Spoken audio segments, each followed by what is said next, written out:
रपट जाए तो हमें ना उठाइयो, आज फिसल जाए तो हमें ना उठाइयो। जब फिसलने वाले ही इस बात पर आमादा हों कि उन्हें कोई उठाए नहीं, तो इस फिसलन, इस रपटन का ही नाम मोहब्बत है। आज रपट जाए तो हमें ना उठाइयो।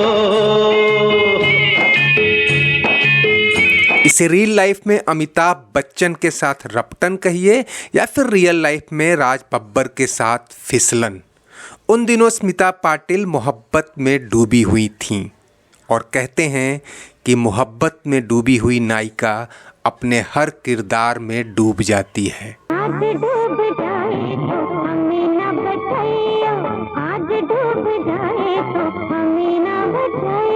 साल 1982 में आई फिल्म नमक हलाल के इस ब्लॉकबस्टर रोमांटिक गाने ने उस दौर के करोड़ों दिलों में करंट दौड़ा दिया था।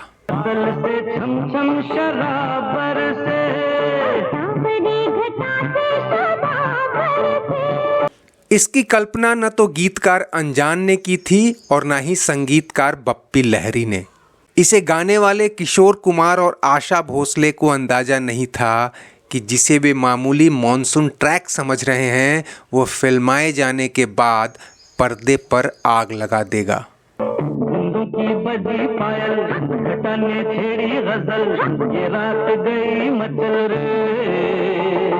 गाने की तासीर तो गर्म थी, लेकिन उसे चिंगारी तब मिली जब एक्शन किंग अमिताभ बच्चन की बाहों में उस दौर की क्लासिकल क्वीन स्मिता पाटिल पानी पानी होती नजर आईं।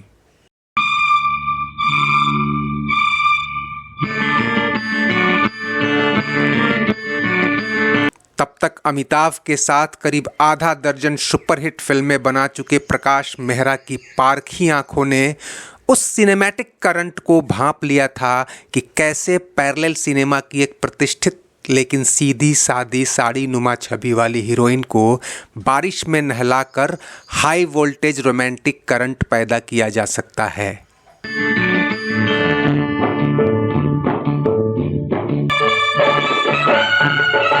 अमिताभ भी अब तक कई रोमांटिक गाने करते हुए एंग्री यंग मैन की छवि से बाहर आ चुके थे, लेकिन उन्हें भी अंदाजा नहीं था कि यह उनका ऑल टाइम सेंसेशनल सॉन्ग होने वाला है।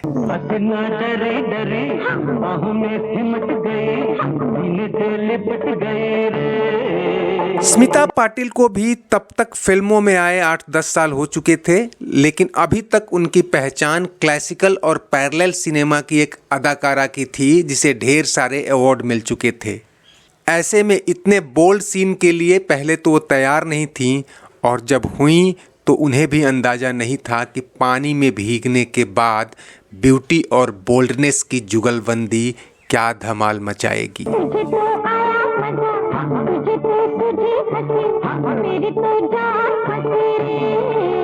उस दौर की तमाम मीडिया रिपोर्ट्स और खुद स्मिता पाटिल के इंटरव्यूज से पता चलता है कि इस गाने की शूटिंग के बाद स्मिता फूट फूट कर रोई थीं, मानो उन्होंने कोई अपराध कर दिया हो।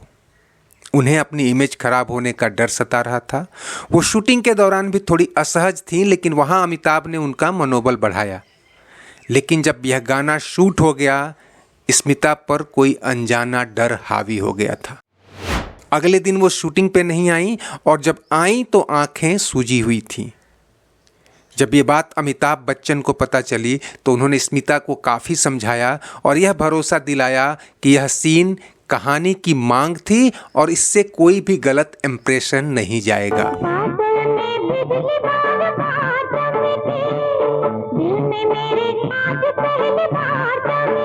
अमिताभ की बातों से स्मिता को काफ़ी सुकून मिला था और जब फिल्म रिलीज हुई तो उनके सितारे बुलंदी पर छा गए।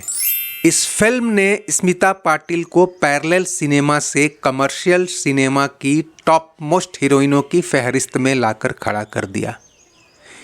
एक गाने पर रात भर न सोने वाली एक्ट्रेस ने उस दौर की हॉट कही जाने वाली हीरोइनों की नींद उड़ा दी थी।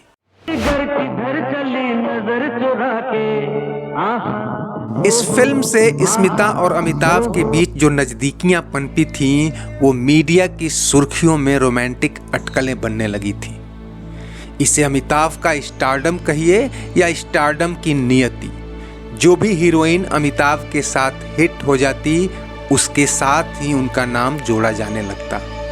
वो शादीशुदा थे, इसके बावजूद जीनत अमान से लेकर परवीन बॉबी तक उनके झूठे सच्चे संबंधों के किस्से पत्रिकाओं में छाए रहते।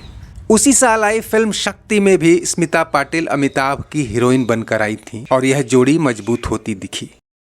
हम सोचते ही रह गए और प्यार हो गया। ये बात खुद अमिताभ ने मानी है कि नमक हलाल के बाद स्मिता के साथ एक मानसिक ट्यूनिंग बन गई थी और दोनों अच्छे दोस्त हो गए थे। इसे इस बात से भी समझा जा सकता है कि नमक हलाल रिलीज होने के 6 महीने बाद ही कुली के सेट पर घायल होने से पहले अमिताभ को स्मिता ने फ़ोन करके बताया था कि मैंने आपके बारे में एक बुरा सपना देखा है, आप अपना ख्याल रखिएगा। अमिताभ के मुताबिक स्मिता से यह सुनने के अगले दिन ही यह दुर्घटना हो गई थी। खैर, उन्हीं दिनों स्मिता पाटिल राज बब्बर के साथ प्यार के पिंगे बढ़ा रही थी। इसके बावजूद कि राज बब्बर पहले से शादीशुदा और 2 बच्चों के बाप थे। उसी साल आई फिल्म भीगी पलकें की शूटिंग के दौरान दोनों का इश्क परवान चढ़ा था और 1983 में राज बब्बर ने स्मिता से शादी कर ली। जन्म का साथ है तुम्हारा हमारा, हालांकि जन्म जन्म का साथ केवल 3 साल चला था। अंजाम आपको पता है कैसे। साल 1986 में मात्र 31 साल की उम्र में पहले बच्चे को जन्म देने के 15 दिन के भीतर ही स्मिता इस दुनिया को छोड़कर चली गई। लेकिन इतनी कम उम्र में स्मिता ने अदाकारी का वो मुकाम हासिल कर लिया था जो बड़े बड़ों को 50-60 साल की उम्र तक भी नसीब नहीं होता है। 70 के दशक में श्याम बेनेगल की चरणदास चोर और मंथन जैसी फिल्मों से अभिनय की शुरुआत करने वाली स्मिता पाटिल ने अपने डेब्यू के 3 साल के भीतर ही 1977 में फिल्म भूमिका के लिए बेस्ट एक्ट्रेस का नेशनल और फिल्म फेयर दोनों अवार्ड हासिल कर लिया था। नमक हलाल से मिला कमर्शियल स्टारडम आगे कई सुपरहिट फिल्मों तक जारी रहा। अर्थ, मंडी, आज की आवाज, मिर्च मसाला जैसी कई फिल्मों में उनके अभिनय की काफी तारीफ हुई। कई फिल्में तो उनके निधन के बाद रिलीज हुई। सुपरहिट फिल्म वारिस भी उनमें से एक थी।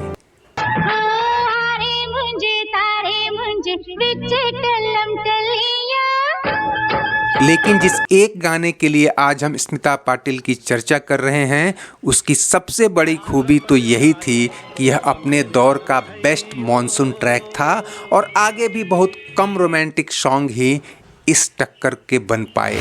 खासकर अमिताभ बच्चन जैसे टॉप एक्टर के साथ उनकी यह अनपैरेलल जोड़ी हमेशा याद रखी जाएगी।